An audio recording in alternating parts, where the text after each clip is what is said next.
औज़ुबिल्लाहि मिनश्शैतानिर्रजीम बिस्मिल्लाहिर्रहमानिर्रहीम अस्सलामु अलैकुम वरहमतुल्लाहि वबरकातुहू। जनाब नूर महबूब आलम साहब, मोअज़्ज़िज़ हाज़रीन इकराम, मेरे तमाम मजलिसी रुफ़क़ा, हाज़रीन इकराम, बुज़ुर्गान मिल्लत, मेरी इज़्ज़तदार और माँ और बहनों, मैं आप तमाम का शुक्रिया अदा करता हूँ कि आपने इतनी गर्मी में इस दोपहर के वक्त में आज के इस जलसे में शिरकत की। आपका बेहद शुक्रिया। और मैं आपको ये बात बताने के लिए भी आया हूँ कि इंशाअल्लाह ताला मजलिस इत्तेहादुल मुस्लिमीन बंगाल की सरजमीन से अपने सियासी सफ़र का आगाज़ कर रही है और हमको यकीन है कि इंशाअल्लाह ताला आप तमाम की दुआएं, आप तमाम का साथ रहेगा। और मैं आपको इस बात का वादा भी कर रहा हूं और तयखुन भी दे रहा हूं कि हम सिर्फ इस एक इलेक्शन के लिए बंगाल को नहीं आए हैं, बल्कि इंशाअल्लाह ताला मैं जब तक जिंदा रहूंगा बंगाल में हम हर इलेक्शन लड़ेंगे, चाहे असेंबली का हो, पार्लियामेंट का हो, जिला परिषद का हो। और मेरे इस दुनिया से चले जाने के बाद भी मुझसे ज्यादा काबिल और बेलोस लोग आकर भी बंगाल में मजलिस इत्तेहादुल मुस्लिमीन के काम को जारी और सारी रखेंगे इंशाअल्लाह। तीसरी अहम बात मैं आपको बताना चाहूंगा कि इस आने वाले असेंबली इलेक्शन में इंशाअल्लाह ताला जलंगी और सागरदगी से मजलिस इत्तेहादुल मुस्लिमीन का उम्मीदवार इस इलेक्शन में लड़ेगा इंशाअल्लाह ताला। और दूसरे मुकामात, दूसरे असेंबली कॉन्स्टिट्यूंसीज के ताल्लुक से इंशाअल्लाह 1-2 दिन के अंदर हम लोग फैसला करके बताएंगे। मगर आप मुतमईन रहिए कि बंगाल की सरजमीन पर जो कोई भी इलेक्शन होगा, MIM पार्टी अपना हरा झंडा लेकर इलेक्शन में जरूर लड़ेगी इंशाअल्लाह ताला। मैं हमारे तमाम बंगाल के मेरे मजलिस इत्तेहादुल मुस्लिमीन के तमाम साथियों को, मेंबर्स को उनका शुक्रिया अदा करता हूं कि बड़ी मुसीबत और मुश्किलात का उनको सामना करना पड़ा। कई मर्तबा उनको झूठे मुकदमों में जेल में डाल दिया गया, 2-2 महीने, 3-3 महीने उनको जेल में रहना पड़ा। मगर मैं उनको सलाम करता हूं कि हुकूमत के जुल्म के बावजूद भी वो आज भी मजलिस इत्तेहादुल मुस्लिमीन का परचम उठाकर फख्र से मजलिस का काम कर रहे हैं। मैं साथ ही साथ बंगाल की इस TMC हुकूमत को बताना चाहूंगा कि आपने मजलिस के मेंबर्स के ऊपर जुल्म किया, झूठे केसेस डाले, उनको 2-2 महीने, 3-3 महीने जेल में रखा। मगर TMC को ये बात महसूस कर लेना चाहिए कि अब तो ये तो हमारी शुरुआत है, अभी तो हमारा स्टार्ट हुआ है और स्टार्ट में ही TMC की नींद हराम हो चुकी है। इंशाअल्लाह ताला यकीनन हमको और आपको मिलकर मेहनत करना है, जुस्तजू करना है और हमको हालात से नाउम्मीद नहीं होना है। मैं साथ ही साथ आपको ये भी बताना चाहूंगा कि मैं जब यहां पर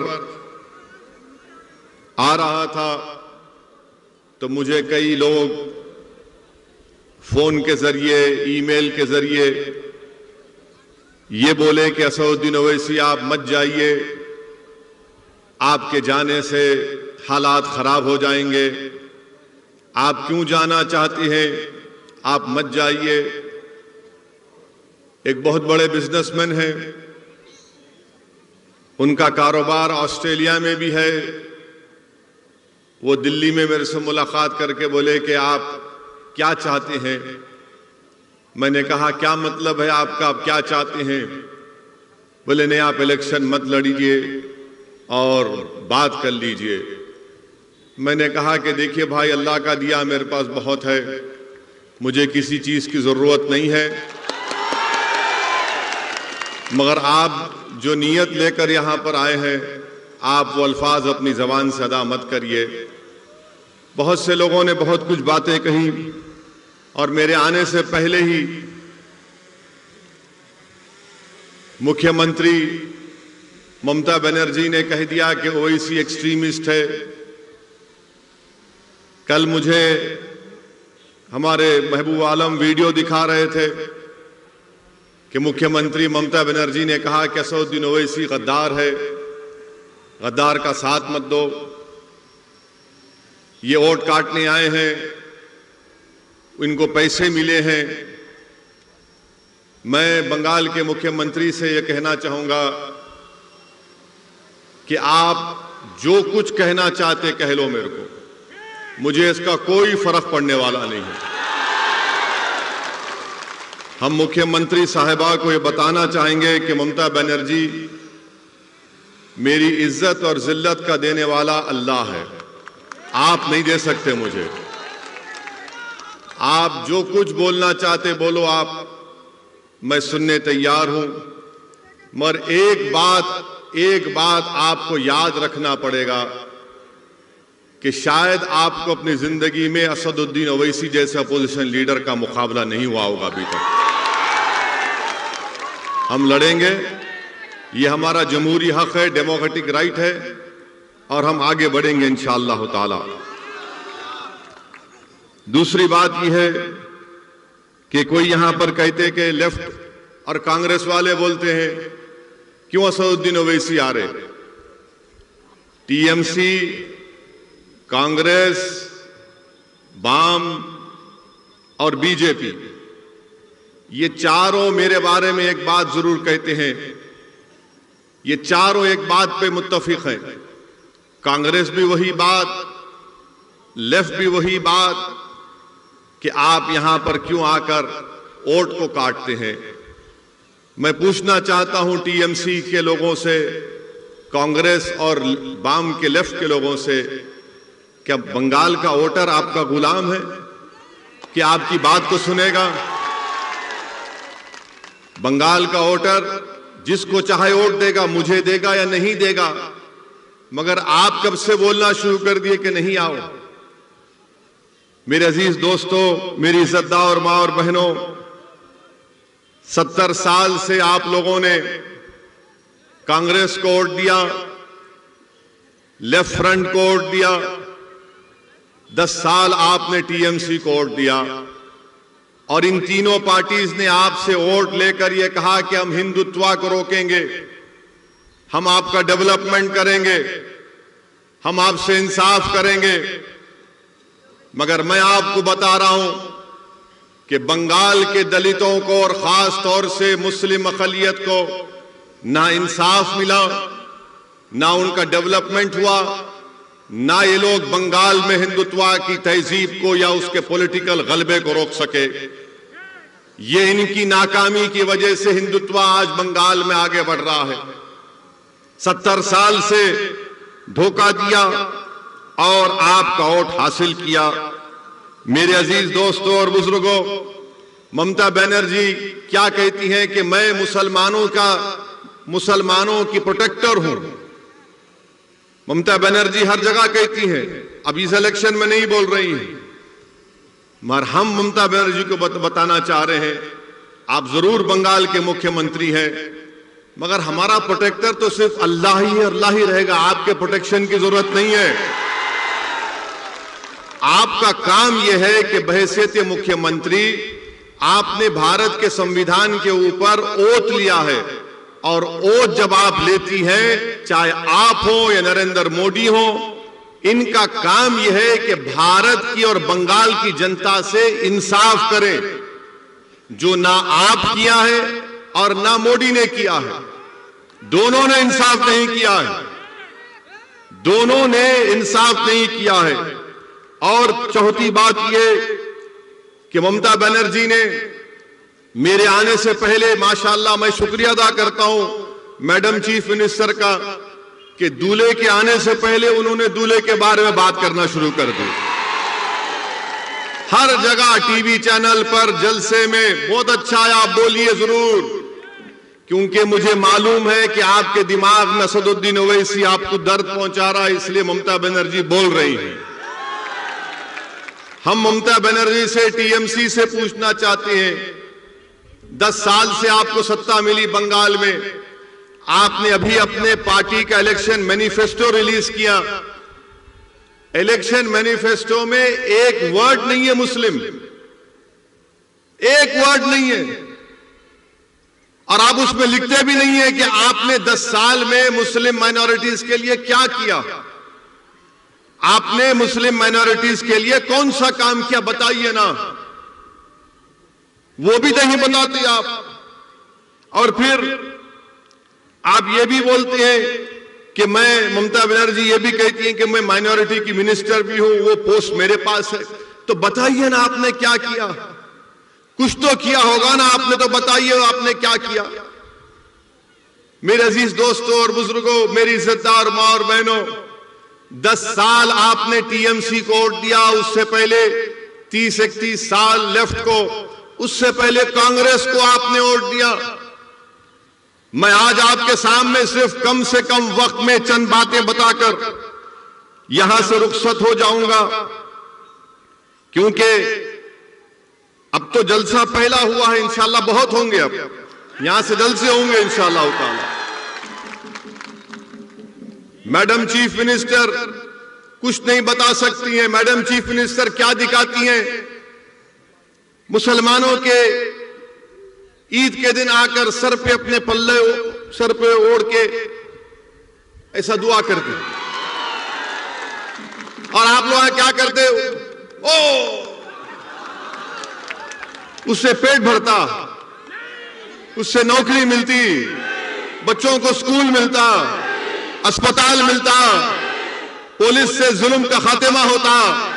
मगर ये इनका ड्रामा, सर पे ओढ़ो, हाथ उठाओ, अल्लाहू अकबर, ये नाटक है। ये नाटक कब तक चलता रहेगा? अच्छा, अब आप खुद, मैं आपको बता रहा हूं, मैं ममता बनर्जी से, चीफ मिनिस्टर बंगाल से, ये लेफ्ट फ्रंट के लोगों से, और कांग्रेस, ये लेफ्ट फ्रंट कांग्रेस तो इनका आखिरी इलेक्शन है, इसके बाद खत्म ही हो जाने वाले हैं, नहीं रहने वाले हैं। ये इनसे मैं पूछना चाह रहा हूं, बंगाल में आप ये बताइए कि क्या ये बात सच नहीं है कि बंगाल में 15% मुसलमान बच्चे जिनकी उम्र 6 साल और 14 साल की है, वो स्कूल के बाहर हैं। 6 और 14 साल की उम्र के बच्चे 15% स्कूल के बाहर हैं। क्यों नहीं डाले उनको स्कूल में? आपने रोका था क्या आपको? ठीक है, मैं गद्दार हूं, चलिए मान लिया मैं गद्दार हूं, मैं सब कुछ हूं, मगर आप स्कूल में क्यों नहीं, स्कूल नहीं बनाए? ये गवर्नमेंट का डेटा है, मेरा नहीं है। 6 और 14 साल की उम्र के 15% मुस्लिम बच्चे स्कूल के बाहर हैं।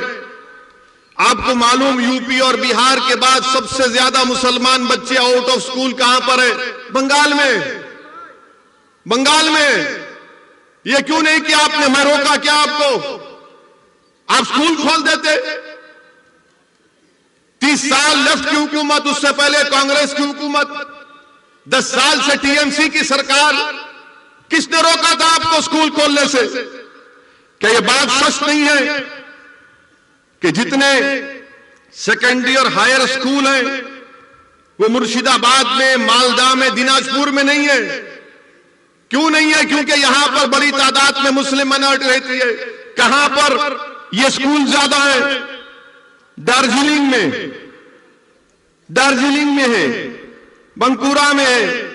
आप बताइए फिर ये क्यों, आप यहां क्यों नहीं खोलते? आप यहां पर खोलना चाहिए ना, जहां पर जरूरत है। मगर नहीं, ममता बनर्जी बोलेंगे वैसी गद्दार है, लेफ्ट कांग्रेस बोलेंगे बी टीम है। अरे अरे मैं सब कुछ हूं बाबा, तुमने स्कूल क्यों नहीं खोला? इनके पास इसका कोई जवाब नहीं है। अच्छा, आपको मालूम कि मुर्शिदाबाद जिले में 50% स्कूल के बच्चों को मिड डे मील स्कीम नहीं मिलता। अब तो खैर कोविड से स्कूल बंद है, मगर 2019 से क्यों नहीं देती आप मिड डे मील स्कीम? बच्चों को स्कूल में खाना दिया जाता है पूरे भारत में। 50% स्कूल्स में मुर्शिदाबाद में मिड डे मील स्कीम नहीं दिया जाता। क्यों नहीं दिया जाता? ठीक है ममता दीदी, मैं गद्दार हूं, मानता हूं कांग्रेस लेफ्ट वालों में भी टीम हूं, बताओ फिर तुम स्कूल में खाना क्यों नहीं देते? ये तुम्हारा डेटा है, मेरा नहीं है। और फिर लेफ्ट के लोग बोलते हैं हम मुसलमान को जमीन दिए। 3/4 Muslims of Bengal have no land, जमीन नहीं दिए और आप झूठ बोलते हैं मेरे अजीज दोस्तों और बुजुर्गों। फिर उसके बाद आप देख लीजिए कि 6 सबसे बदतरीन डिस्ट्रिक्ट्स जो हैं हेल्थ के एतबार से, 3 के 3 तो 50% मुस्लिम माइनॉरिटी के डिस्ट्रिक्ट्स हैं। आप क्यों नहीं खोले अस्पताल? वहां पर खोलना था ना, मैं रोका आपको। ठीक है, मैं गद्दार हूं, बी टीम हूं, मैं उनसे पैसे लिया, उनसे जो भी होगा अलग बात है, मगर ये काम आप क्यों नहीं करे? इनको इसी बात का हम सब सवाल करते हैं तो इनको तकलीफ हो जाती है। और मैं मुर्शिदाबाद की हमारी मां और बहनों को बताना चाह रहा हूं, मुर्शिदाबाद जिले के मां और बहनों को बताना चाह रहा हूं, जो 50% हमारी मां और बहनें बीड़ी बनाती ना। अब आप मेरी बात सुन लो। क्या आपने टीएमसी और कांग्रेस लेफ्ट के किसी एक लीडर से सुना कि नरेंद्र मोदी की सरकार एक नया रूल बना रही टोबैको के ऊपर, तंबाकू के ऊपर, उससे लाखों बीड़ी बनाने वालों की नौकरियां चले जाएंगी? मैं 1 महीना पहले नरेंद्र मोदी की हुकूमत को, गवर्नमेंट को लेटर लिखा कि कॉप्टा में अमेंडमेंट्स मत लाइए। भारत में 85 लाख बीड़ी बनाने वाली और उसमें 70% महिलाएं। अगर वो कॉप्टा का अमेंडमेंट आएगा तो लाखों नौकरियां चले जाएंगी बीड़ियों की। इस पर कोई टीएमसी क्यों नहीं बोलती? क्यों नहीं बोलती ममता बनर्जी मोदी को कि ये बोलो इस बारे में? ना कांग्रेस बोलती है, ना लेफ्ट बोलती है। बीड़ी का बनाती हमारी मां और बहनें यहां पर। फिर आप वो भी देख लीजिए। अच्छा, मैं गद्दार हूं, ममता बनर्जी बोलती मैं गद्दार हूं, कांग्रेस बोलती कि मैं बी टीम हूं। अच्छा, ये बताओ, पूरे बंगाल में 25.4% घर में टैप वाटर है, पानी का टैप वाटर है। मुसलमान को खाली 15% क्यों है? गद्दारों को पानी नहीं पिलाते ममता बनर्जी? आप बी टीम को पानी नहीं पिलाते क्या आप? 15% मुस्लिम के पास। अच्छा, ड्रेनेज लाइन पूरे बंगाल में 31.6% घर में ड्रेनेज लाइन है। कितने मुस्लिम माइनॉरिटी के पास है? 15.2%। क्या यह ठीक है? मुझे गाली दो, आप दिल भर के गाली दो, शायद आपका दिल मुतमईन होता होगा, रात में अच्छी नींद आती होगी, मगर ये सवाल का जवाब दो ना। इस सवाल का जवाब कौन देगा? मुर्शिदाबाद में आपको मालूम कि सबसे जहरीला पानी यहां पर मिलता है। मुर्शिदाबाद में आर्सेनिक पानी मिलता है, आर्सेनिक पानी, लाल रंग का पानी मिलता है। और उसमें पानी का क्या है? 3000 पार्ट्स पर बिलियन है। WHO बोलता है कि 300 लिमिट होना चाहिए। मुर्शिदाबाद में 3000 पार्ट्स पर बिलियन आर्सेनिक पानी मिलता है। क्या कर रही टीएमसी? क्या किया लेफ्ट ने? क्या किया कांग्रेस ने? जो मुर्शिदाबाद मालदा में बरसों से तुम्हारा एमपी, तुम्हारा एमएलए जीत के आ रहा, तुम तो साफ पानी नहीं पिला सकते, आर्सेनिक पानी आप देते हैं मेरे अजीज दोस्तों और बुजुर्गों। फिर वहीं पर आप देखिए मगरबी बंगाल में हायर एजुकेशन का सर्वे हुआ गवर्नमेंट ऑफ इंडिया का। कितने मुस्लिम माइनॉरिटी के बच्चे हायर एजुकेशन में पढ़ रहे मालूम आपको? बंगाल में मुसलमानों का पॉपुलेशन क्या है? 2011 का सेंसस कहता है 27-28%। हायर एजुकेशन में बंगाल के कॉलेजों में खाली 7.8 बच्चे पढ़ रहे हैं। 7.8। कितने टीचर है कलकत्ता यूनिवर्सिटी में, जादवपुर प्रेसिडेंसी में मुस्लिम टीचर 3.6 है। ममता जी मैं गद्दार हूं ना, आप मुझे सजा देना था, ये बच्चों को नौकरी क्यों नहीं देते आप?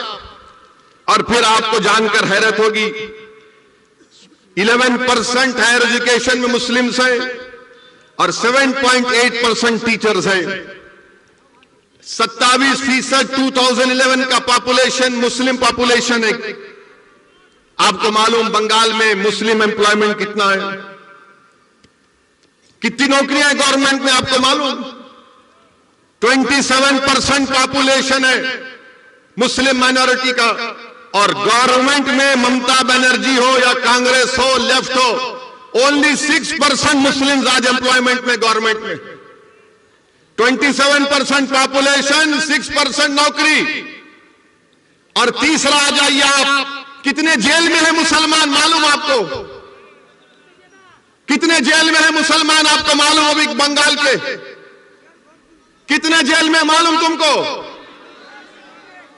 तुम्हारी आबादी मुस्लिम अकलियत की आबादी 27%, गवर्नमेंट में नौकरी 6%, जेल में कितने मालूम? 38%।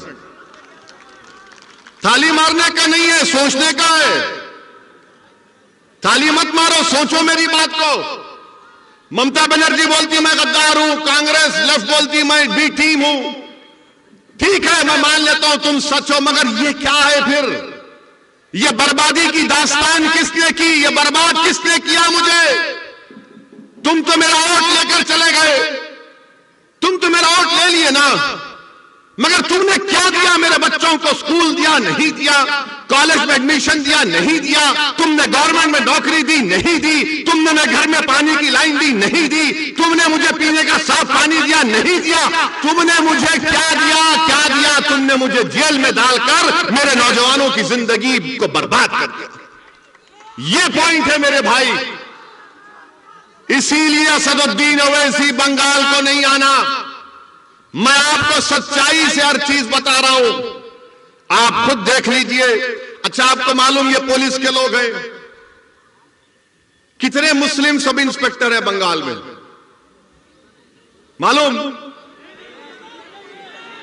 कितना तुम्हारा पॉपुलेशन है? 28% पॉपुलेशन है ना। ममता बनर्जी बोलती है ओवैसी गद्दार, कांग्रेस लेफ्ट बोलती है ओवैसी बी टीम। पूरे बंगाल में खाली 7% मुस्लिम सब इंस्पेक्टर्स हैं। 7%, 7%, जिसको सार्जेंट बोलते हैं, इंस्पेक्टर बोलते हैं। कितने मालूम आपको? 2%। 2% है खाली। मेरे भाई ये क्या हो रहा है?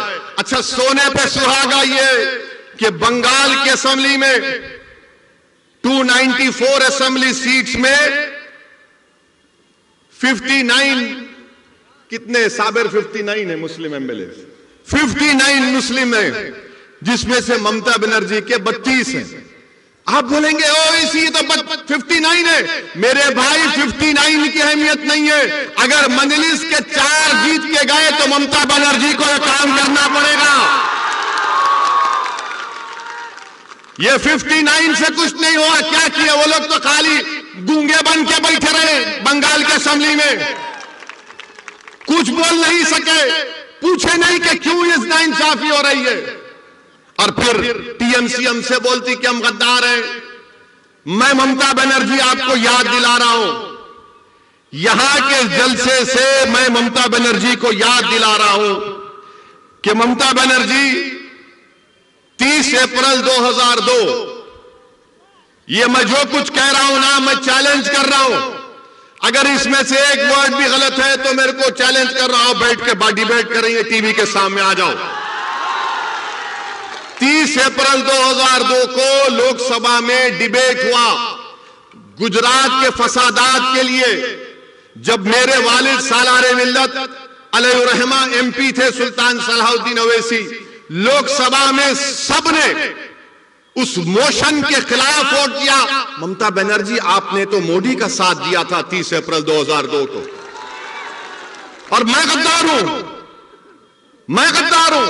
अगर टीएमसी के लोग यहां पर है तो जाके तुम्हारी दीदी को सुनाओ। 15 सितंबर 2003 टाइम्स ऑफ इंडिया अखबार की रिपोर्ट है। क्या तारीख? 15 सितंबर 2003। ममता बनर्जी क्या कहती है उसमें? ममता बनर्जी आरएसएस के लोगों से मिलती है और मिलके बोलती है कि आरएसएस के लोग देश प्रेमी हैं। और ममता बनर्जी बोलती उनको कि अगर तुम 1% मेरा साथ दिए तो मैं बंगाल की पूरे मुकद्दर को चेंज कर दूंगी। ममता बनर्जी, तुमने तो 2003 में आरएसएस से हाथ मिला लिया था और आज तुम असदुद्दीन ओवैसी को गद्दार कहती हो। क्या बात है ये? 2003 का 15 सितंबर 2003 का।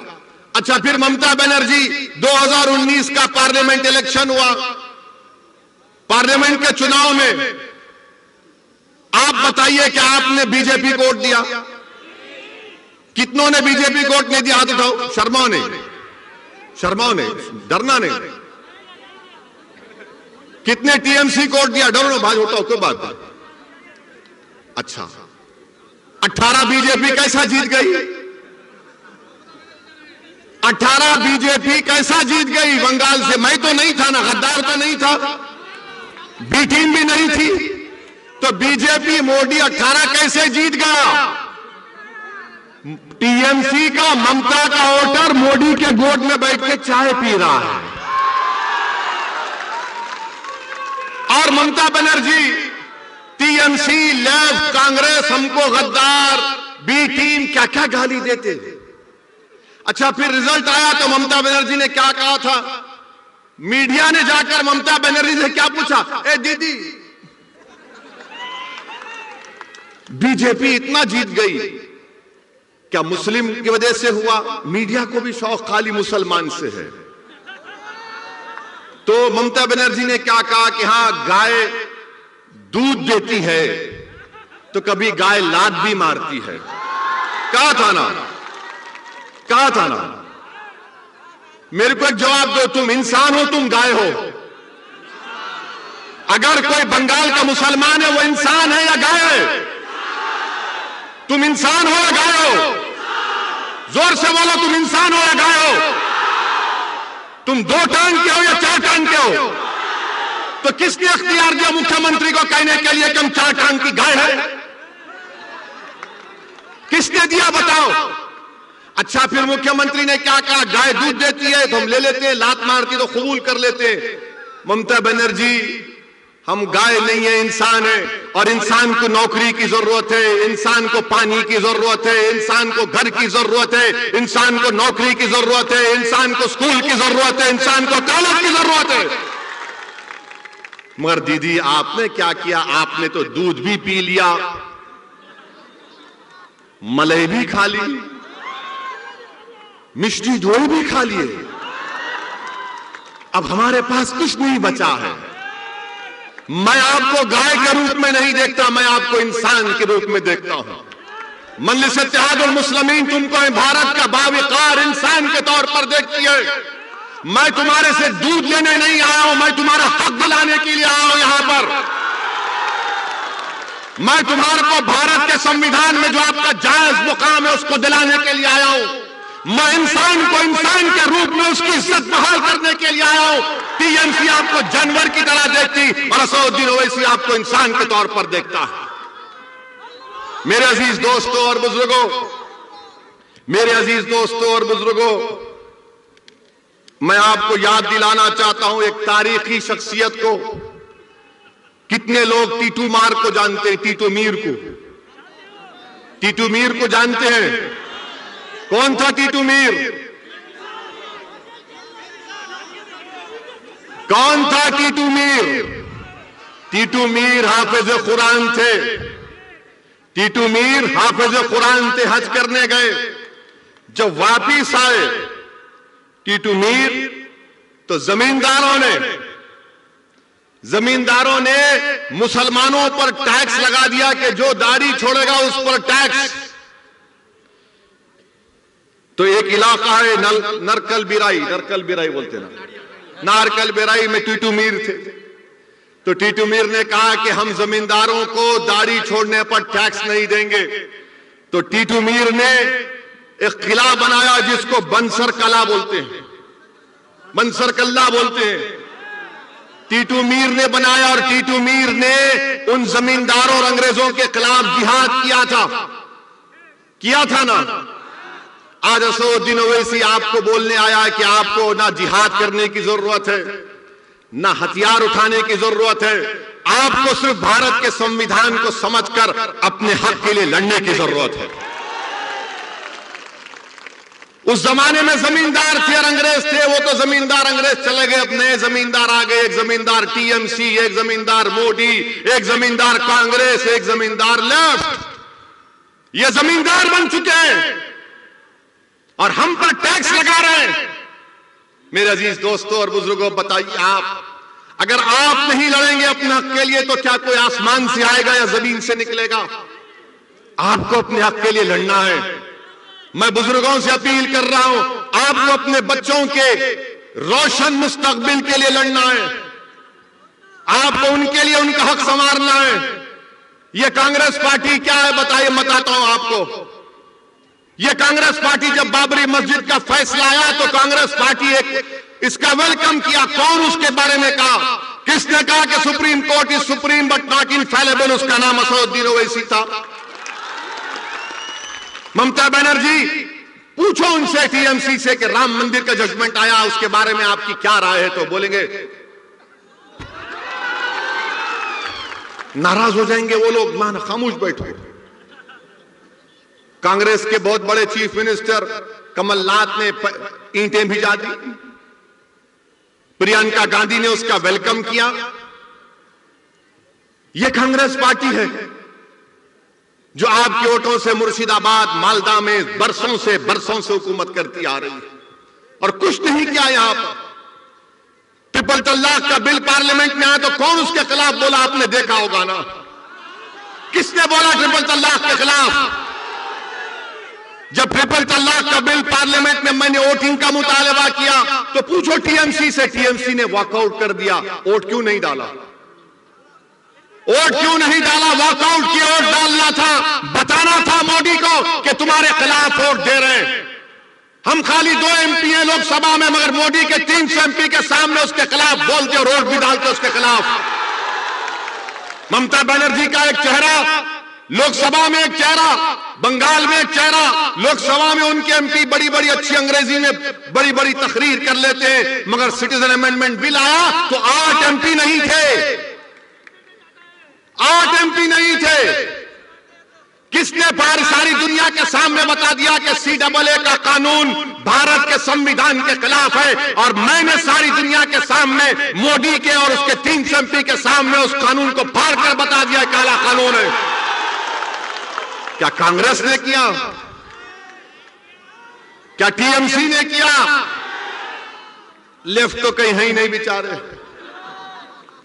ये कांग्रेस और लेफ्ट तो वो मेडिकल शॉप में जब जाते हैं दवा लेने के लिए तो दवा के नीचे ऊपर लिखा होता कि कब बनी, date of manufacture, date of expiry.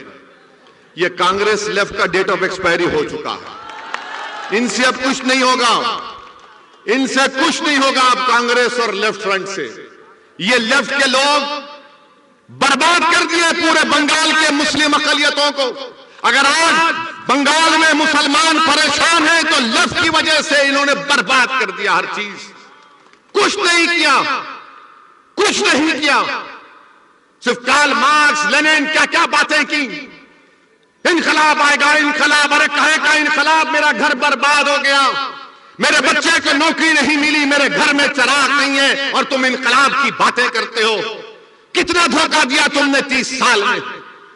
मेरे भाई याद रखो, मेरी जिंदगी कब तक है अल्लाह जानता है, मगर मैं आपसे कह रहा हूं जब तक आप सियासी तौर पर मुत्तहिद नहीं होंगे, जब तक आप सिर्फ वोट डालने वाले के साथ साथ वोट लेने वाले नहीं बनेंगे, आपके मसाइल नहीं हल होंगे, आपके प्रॉब्लम्स नहीं सॉल्व होंगे, आपके प्रॉब्लम्स नहीं सॉल्व होने वाले। मेरी बात को याद रखो। आप हो सकता है कि किसी को मेरी बात गलत दिख रही होगी, मगर आपके प्रॉब्लम नहीं सॉल्व होंगे, आपके मुश्किलात का खात्मा नहीं होगा, आपके बच्चे जेलों में सड़ते रहेंगे, उनकी जवानी बर्बाद हो जाएगी, हमको गवर्नमेंट में नौकरियां नहीं मिलेंगी।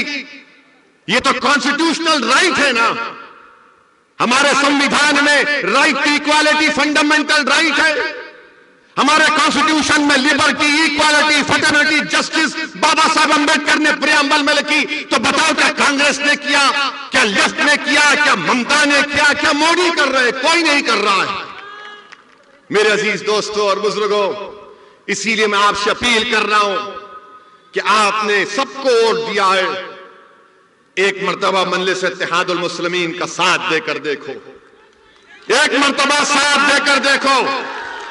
मैं आपसे वादा कर रहा हूं कि इंशाअल्लाह ताला जो काम 70 साल में नहीं हुए, वो काम हम इंशाअल्लाह ताला 5 साल में करवा के आपको दिखाएंगे इंशाअल्लाह। मेरी ये कोशिश है, मेरे मजलिस के साथियों की कोशिश है, आपकी दुआओं का मैं मोहताज हूं, आपके दुआओं का मोहताज हूं सिर्फ मैं। आप सिर्फ दुआ करो हमारे लिए, हम अपनी कोशिश और जुस्तजू और कुर्बानियों को जारी रखेंगे। और जहां तक सवाल है नरेंद्र मोदी का, माशाअल्लाह क्या क्या बोल सकते, बांग्लादेश नरेंद्र मोदी गए,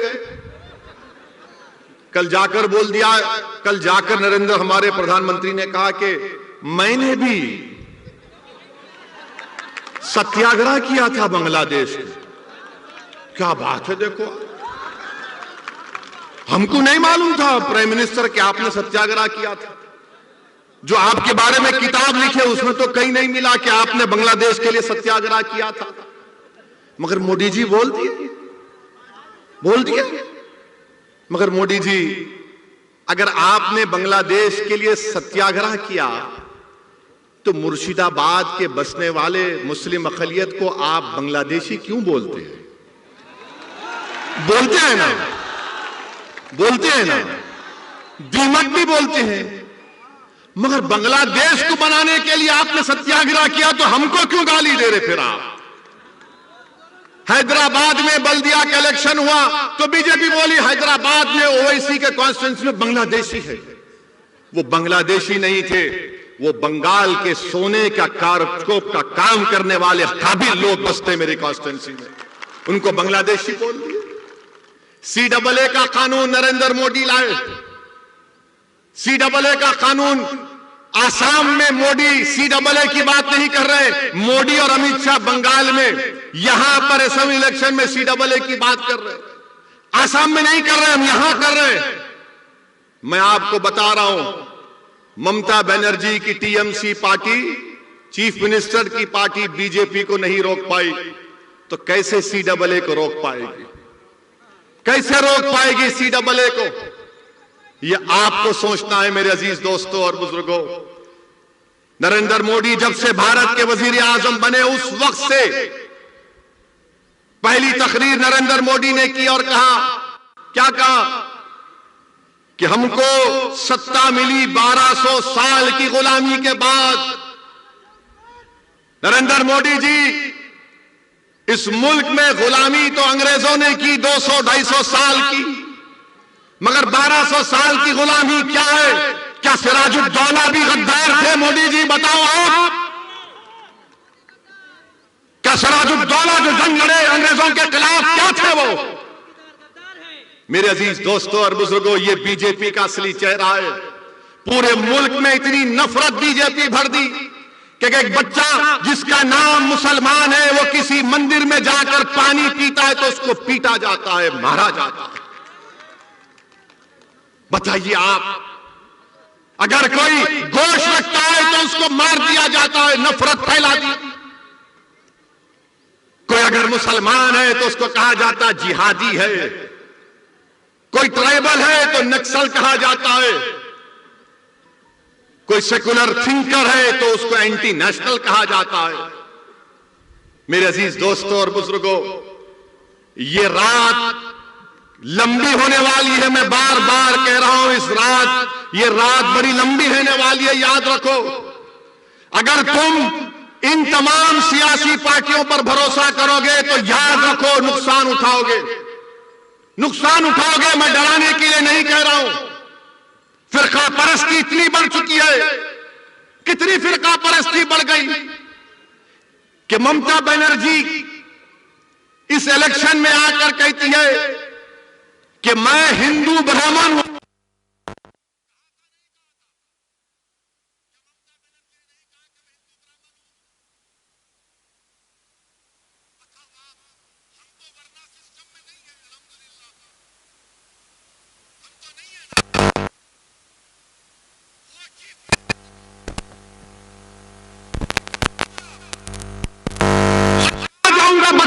सोचो, फैसला करो, तुम और हम कहां जाएंगे। जब बंगाल की मुख्यमंत्री कह रही है कि मैं हिंदू ब्राह्मण हूं, तो बताओ हम कहां जाएंगे फिर। क्या ये डाइवर्सिटी है, ये प्लूरलिज्म है, ये सेकुलरिज्म है, ये लिबर्टी है, ये इक्वालिटी है, जस्टिस है? कि एक मुख्यमंत्री कह रहे हैं कि मैं हिंदू ब्राह्मण हूं, तो फिर आप और हम कहां जाएंगे बताओ। नरेंद्र मोदी कहते हैं कि मैं हिंदू नेशनलिस्ट हूं, तो बताओ फिर हम कहां जाएंगे। बोलो कहां जाएंगे हम। रहेंगे यही इंशाअल्लाह ताला, इज्जत के साथ रहेंगे, अपनी सियासी क़यादत को बनाएंगे, अपने वोट से अपने नुमाइंदों को कामयाब करेंगे, बंगाल में एक इनकलाब बर्पा करेंगे, बंगाल में तारीख लिखेंगे इंशाअल्लाह ताला। और बंगाल की मुख्यमंत्री ने यह कह दिया, चंदी पाठ पढ़ा उन्होंने, पढ़ा ना, चंदी पाठ पढ़ा, तो दिल्ली का चीफ मिनिस्टर बोला कि मैं हनुमान भक्त हूं। राहुल गांधी, प्रियंका गांधी भी अपने आप को भक्त दिखाने के लिए मंदिर मंदिर जाते हैं, उसमें कोई एतराज नहीं है। मगर सवाल यह पैदा होता है, क्या यह सेकुलरिज्म है? हर कोई अपने आप को सबसे बड़ा हिंदू कौन है दिखा रहा है, क्योंकि मोदी से मुकाबला करना है ना। अरे मोदी से मुकाबला करना है तो अंबेडकर के संविधान से करो, मोदी हार जाएगा।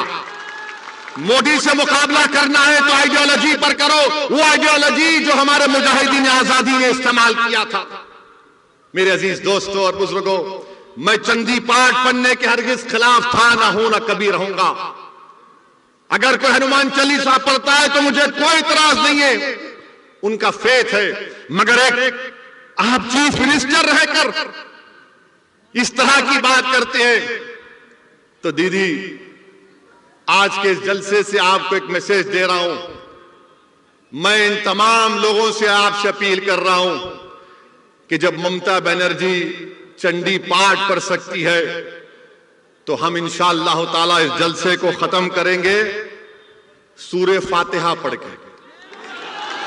पढ़ेंगे मेरे साथ? पूरे पढ़ेंगे? पूरे पढ़ेंगे? पढ़ेंगे ना?